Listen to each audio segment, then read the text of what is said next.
Welcome to our Net Group Investments quarterly briefing, where we profile some of the interesting takeouts from our recent fund manager workshop with our local best-of-breed managers. To hear the full fund manager presentations or for more information about our funds, visit the Net Group Investments website or access more of our content via LinkedIn, YouTube, or podcast channels. In this episode, we start with a quick summary of the developments in the local and global fixed income markets. We also hear from a local manager who sees buying opportunities in China despite its cyclical slowdown. A multi-asset portfolio manager shares his market outlook for the rest of the year. And finally, we learn how an SA equity manager has positioned his portfolio after the SA national elections. Lara Dalmea, who co-manages Net Group Investments' Flexible Income Fund, provides a summary and a forecast for the fixed income markets, both domestically and internationally. So just to touch on what is happening in the offshore market, in the offshore fixed income market. So as I mentioned, central banks in the developed world are starting to, if not ease, talk about easing. So we saw the ECB start their cutting cycle. The Bank of England, although they have not yet started, we have seen inflation in the UK return down to 2%. So the chances of a cutting cycle starting there soon is very likely. And even in the US, where the start of the cutting cycle was a bit more opaque over the last few months, we are finally starting to see some weakening in the economic data, which is signaling that cuts could be easier to happen earlier. So what are we seeing in terms of softening? Firstly, if you look on the left-hand chart, the unemployment rate, although still in absolute terms low, it is the highest in which it has been over the last 2 years. So you are starting to see unemployment rise. And you are also starting to see a bit of softening when it comes to the consumer. It doesn't mean that you are seeing, big negative prints when it comes to the consumer. It's just that the rate of change around consumer information is less strong. So there is a softening in that component, which previously was very, very resilient. So I've shown you, for example, on the right-hand chart, if you look at retail sales, that very, very strong upward growth is starting to taper. So there really does seem to be a bit of easing happening in the US economy. Inflation, of course, which is the most important consideration for the Fed, is also moving in the right direction. We've seen the most recent prints come down, and also what's nice to see for the first time, the prints are actually coming in below market expectation. So you've seen headline inflation in the US now at 3%, core at about 3.3%. And a lot of the areas that were quite resilient in the basket, particularly around the services area of the basket, are showing a bit of softening as well. So overall, economic data and inflation are moving in the right direction for the Fed to start considering cuts. And the market is convinced that cuts will start in September. Moving on to the local market. The local market in particular saw a phenomenal quarter off the back of a very positive election result. You can see across the asset classes, be it equities, bonds, property, the rand, there was just this huge appreciation in all of those asset classes. So focusing more on bonds, which is where we spend a lot of our time looking, I want you to look at the chart on the right-hand side, which is showing you what is the implied risk premium that the bond market is pricing for SA risk. So you can see if you look back to 2020 over COVID, the market priced in this massive country risk premium. And now, right after the election, you can see just how low that risk premium has gone. The market is pricing the country risk premium of South Africa around 3.5%. So there really has been this compression in that part of the pricing, with the market realizing that the tail risk in these instruments is now a lot lower given the political developments. So does that mean we think bonds are cheap? Does it mean we think they are expensive? Where are we seeing value, or have they now moved into expensive territory? So the answer is that the information has changed. So we naturally have to react to this information. So focusing on the table, the market price of the South African 10-year bond is about 10.8%. How do we estimate fair value of a bond? Well, we can look where the US real rate is, 10-year real rate, that's about 2%. We know that SA long-term inflation has been between 5 and 5.5%. Perhaps one can make an argument that that moves lower, but from what we know, that is where it has been historically. We include a small inflation risk premium in the pricing of nominal bonds, and then we can see what the market is implying the country risk premium to be in these bonds. And you can see, depending on whether you use 5 or 5.5% on inflation, the market is saying the country risk premium is about 3 to 3.5%. Given what we know, given the fact that we think there is going to be a lot more certainty around policy going forward, given the fact that, a lot of the kind of energy difficulties are behind us, that we think that the likelihood of GDP growth is now a lot higher, we do think that this country risk premium is now appropriate. So that means that we probably think, just from a country risk premium point of view, pricing is now appropriate. However, where we do still see value in bonds is on the global base rate side. We do think that there is room for a bit of a rally in offshore rates. So we do think that overall you might see a slight rally from here purely off the back of that, not off of the back of additional local fundamentals. Looking at the curve, the yield curve has flattened quite substantially. We still like the belly of the curve, even though it has rallied, but that is still where the majority of our positioning is. Nominals versus linkers, the place where we see the most value at this point in time is in the short end of the inflation link curve. You can see the break-evens being implied there are very, very low. So the market is essentially saying that inflation is going to come down quite significantly. If you look at the next slide, the SA inflation slide on the right, yes, we do think inflation will come down, but we are not seeing a complete collapse in inflation. Naturally, if the rand still rallies significantly from this point on, you might see, even more positive surprises come from the inflation numbers. But we think that, at the current real yields that we're seeing on the short end of the inflation link curve, there does appear to be value there, particularly given that although we think inflation is moderating, there are still some pressure areas in the basket that we are concerned about. In terms of our local cutting cycle, you can see that rates are pricing in about a 1% cutting cycle. This means that essentially, and it aligns very much with our view, that we are going to see potentially a very shallow and very short cutting cycle, that maybe they just move, kind of 4 25 basis point increments, and, potentially that is the end of it. We'll have to obviously see how that plays out. But given our inflation dynamics, given the differential between us and the US and the pricing that's happening in the US market, we do believe that, quite a shallow, gradual cutting cycle is most likely. The rand is stronger, but in our opinion, not strong. I know on our chart there, it is showing that it is slightly on the expensive side, but that really is because it is using historical fundamental data, whereas we believe going forward, that data is going to be a lot more positive. So overall, we do think there is still value in the rand. Matthew DeWitt from ABEX Asset Management shares his surprising positive thoughts on the opportunities he sees in China. China is another very interesting hunting ground for us. We obviously are aware that there are many known and unknown risks of investing in China, so you need to control your overall exposure. But there are some really good companies there with pristine balance sheets. And if you adjust their valuations, as we have done so on these charts, for the cash on those balance sheets, some of them have derated, 50, 60, 70, even 80% off their highs, and are now trading on single-digit multiples with quite interesting growth prospects. Yes, the Chinese economy is currently undergoing a cyclical slowdown, but we don't believe it to be structural. And we think in time, these companies can do really, really well. Saul Miller, portfolio manager of Net Group Investments Balance Fund, shares his views on China.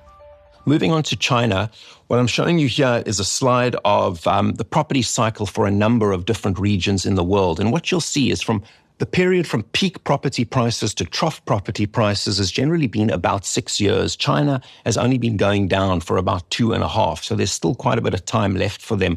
What you don't see here in this chart, which is even more important, is the fact that valuations of Chinese property are still extremely elevated. Whether you look at that as a rental yield or you look at that as a house price to average income, they are extremely extended when we compare them to other countries in the world. This obviously weighs on consumer sentiment, which is a negative for the economy. Now, I mean, it's important to bear in mind that although Chinese growth has been lackluster and it's been coming down, it's certainly not falling off a cliff. And as a result, we don't expect there to be any significant stimulus from the government. In addition to that, exports have actually been holding up the Chinese economy by quite a substantial margin. And there's obviously a risk around exports in terms of tariffs. And you're obviously seeing a lot more news around that. Depending who gets voted in the US election, we might see something even more dramatic on that front. And that's obviously a worry for China. The only positive for Chinese assets is that they are cheap relative to history. And in addition to that, there are some very well-run Chinese businesses. And in particular, in SA, we can get exposure to Tencent via Naspers and Prosus.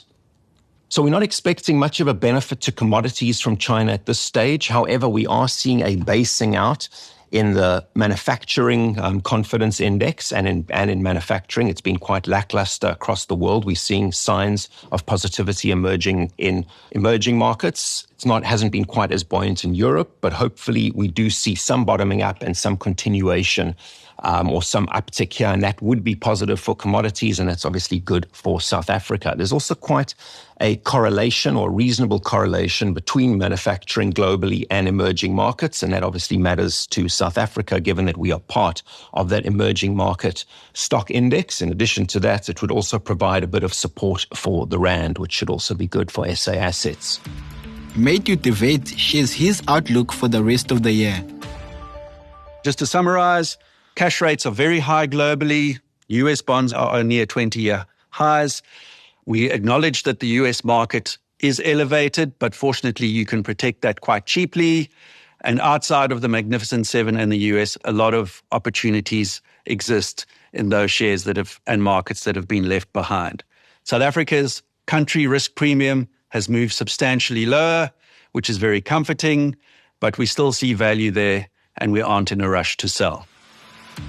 Junaid Bray, portfolio manager of Net Group Investments Equity Fund, shares how his portfolio is currently positioned post the SA elections. How we've positioned the portfolio, a reasonable exposure to the global consumer names that we classify under the global consumer. Naspers and Prosus, we still think that Tencent remains very undervalued, and they're doing the right things in the sense that the growth that they're prioritizing is more profitable, higher margin growth, and you're seeing that coming through quite nicely, which supports earnings growth.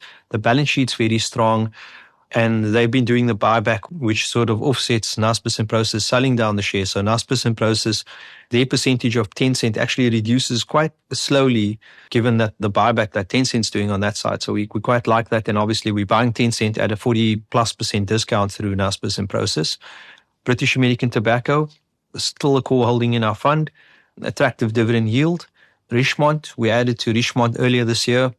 Very resilient jewelry portfolio, the likes of Cartier and Van Cleef. And that makes up about 80% of the profits of Richemont. And they released an update last week. And it also pointed to strong resilience there. So we think it's reasonably valued at a 20 PE. And if you strip out the cash, that's about an 18 PE. And then Anheuser, we've been selectively adding a bit to Anheuser. We think that there's decent margin recovery still to come through. And as they de-gear, that should benefit the bottom line in terms of earnings growth. And then if we look at our SA Inc. positioning, we've got a reasonable exposure there, which we've added to, mainly via banks. And that's the likes of Absa and FirstRand. And we've also got exposure to Sanlam and Momentum on the insurance side. And then selective exposure within SA Inc., which we've added to. We've had TFG in the portfolio for a while. We've added to Remgro, Bidvest, and Motus, shares that we feel are undervalued. And I think in a more positive environment, we think there's quite a bit of tailwinds for these shares. And then select resource exposure via Anglo American, Mondi, and Anglo Gold. Rashad Tayyip discusses the consequences of excessive spending in the US and reflects on the implications for global markets if Trump were to become president again. Government spending in the US continues to be out of control. A massive deficit of close to 8%, which is in line with what we saw during the financial crisis and is only exceeded by what we've seen in the world wars and during COVID. So the government spending is out of control. They lost control of spending during COVID and they really haven't been able to get the budget back in line again. And what that's caused is a boom in asset prices. If you look at the S&P 500 on the left, you can see how far above the trend line that is, and then as well as median house prices in the US. You can see the trend line over the last 20 years and how far above the trend line that is. So they've sparked a boom in equity prices as well as house prices. So asset prices are on the rise, despite the fact that interest rates have gone up significantly. So since the beginning of 2023, we saw significant rate hikes in the US, taking rates from 0 to 5.5% in a very short space of time. One would have expected that to be a headwind for asset prices, but we've seen the effect of fixed rate mortgage where the consumer has effectively been shielded from interest rate rises, unlike South Africa where mortgage rates, our home loan rates increase with interest rates. In the US, it's primarily fixed rate mortgages, so the consumer hasn't necessarily been impacted. You also saw a lot of corporates locking in rates at very low levels during the low interest rate environment, especially during COVID, and they still got another 3 to 5 years of runway of low rates. So it hasn't necessarily impacted the corporate sector. The one sector which is paying the much higher rates is the US government, but fortunately they have the ability to print the money and they're not necessarily impacted. And we've seen the interest costs in the US spike from around $300 billion a year, crossing $1 trillion a year. So a very big increase in the deficit and the interest costs in the US, and they've been the primary payer of these higher rates. I think the background of this is important as we head into what is very likely going to be another Trump presidency. So he was president for 4 years, starting in 2016. He then lost to Biden, but is very likely to win the next election. And we've gotten to know Trump quite well. We've gotten to understand him as well as his policies. And we know that he's not the type of individual to let the economy tick along. He really wants to see the economy boom under his term. That's the nature of the individual we've seen. However, the circumstances under which he took over in 2016 and what we are now are fundamentally very different. There's already been a lot of spending, a lot of boom in the US economy, and it's very difficult to see how he replicates what he did in 2016 given the very different starting point. If we look at, for example, the S&P 500, when he took over in 2016, the market was at 2139. It's now at 5667. It's 165% up. It's almost trebled in value. The PE ratio, the valuation of the market, was at 17.8. It's now sitting close to 25, 40% higher. The market's already expensive. The median house price was $234,000. It's now almost $420,000, almost 80% up. So asset prices have increased a lot over the last 8 years since he took over. The budget deficit, he had a very good starting point back in 2016. The budget deficit was moderate at 3.4% deficit. He's now taking over a government with a budget deficit of over 6%. 2.7% worse. Inflation was sitting at 1.7%. It's now at 3%. And remember, we saw inflation in the US move very high in recent years. That's a very sharp part of the recent memory, seeing inflation at 7 and 8%.